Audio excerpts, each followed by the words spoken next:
Come here, lad.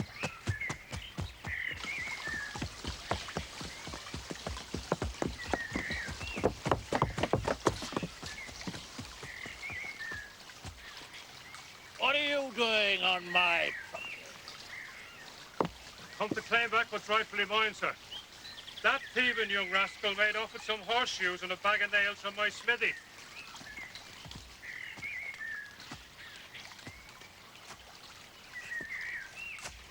Where is your proof? The proof is I'll find him there. Now, I don't want to be forced to call the police. These people are guests of mine, but you are trespassing, Mr. I'm not frightened of you, Doctor. Get off my land!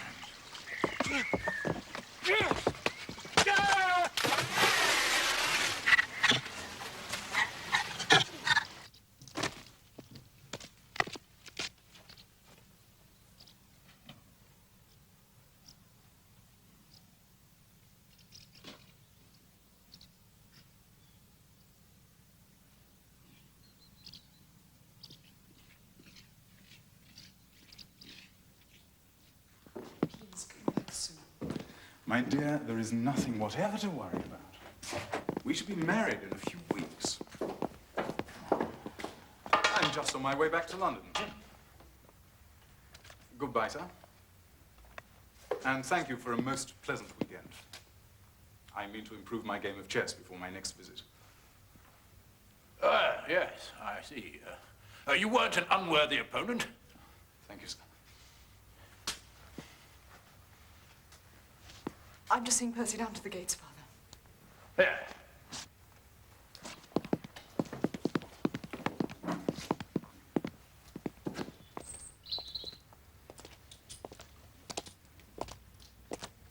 Drive on and wait for me by the gate, would you?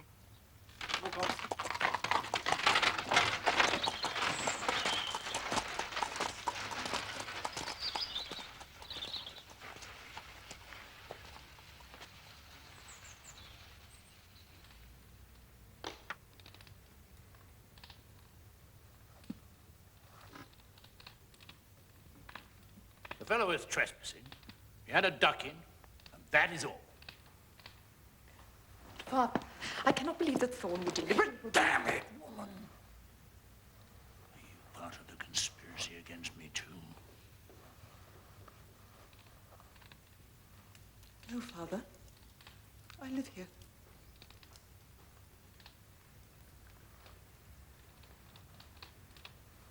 Not for much longer, eh? Once you marry that fellow army teacher.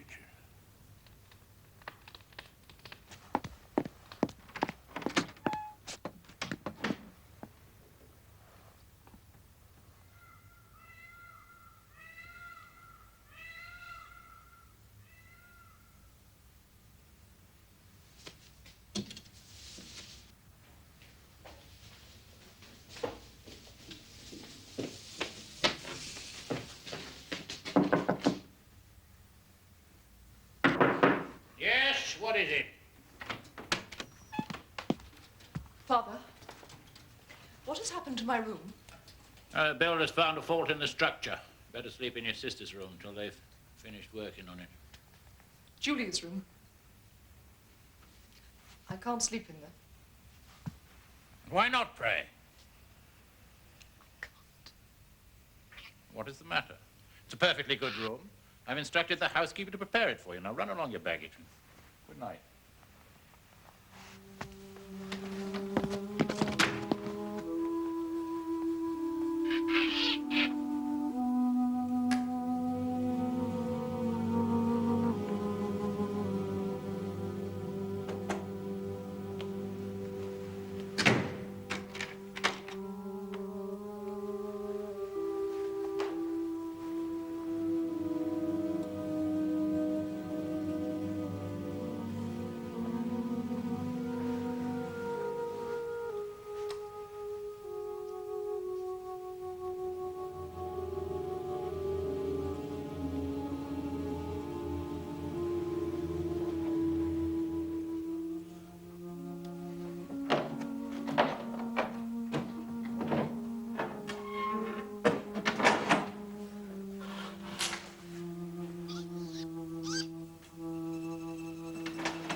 I'm very sorry, Watson.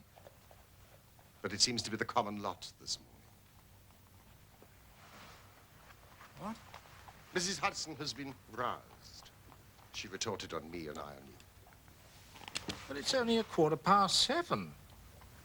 What is it, a fire? No. A client. This will take a moment to draw, sir. But only a moment. Mrs. Hudson is a mistress of the art of firelighting. This is my intimate friend and associate, Dr. Watson, before whom you may speak as freely as before myself.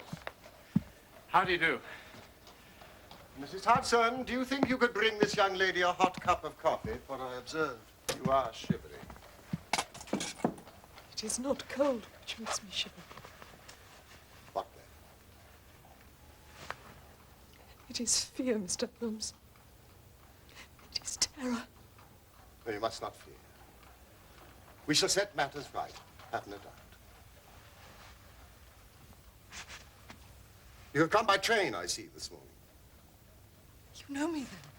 No, but I observe the second half of a return ticket in the palm of your left glove.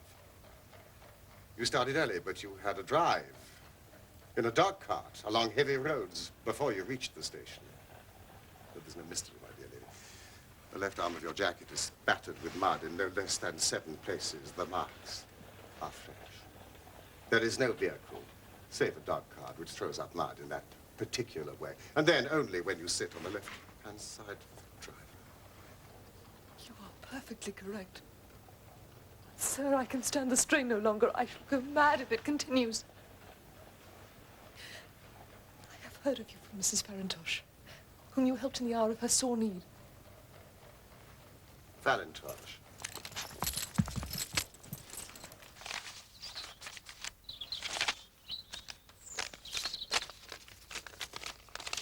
Dear Helen, it is difficult for me to advise you since you present so few facts, but I know you to be a sensible girl not prone to hysterics. As one of your poor dear mother's oldest friends, I can only suggest that if your fears persist, you should contact Mr. Sherlock Holmes. 221B, Baker Street. Farintosh, oh yes, I do remember the case. It concerned an opal tiara. I think it was before your time, Watson. Thank you, Mrs. Hudson. Sir, do you not think you could help me too? At present it is out of my power to reward you, but in a few weeks I shall be married with control of my own income. I shall be happy to devote the same care to your case as to that of your friend. As for reward, my profession is its own privilege. But you are at liberty to defray whatever expenses I may be put to at the time which suits you best. And now, I beg you, lay everything before us which may help us form an opinion upon this matter.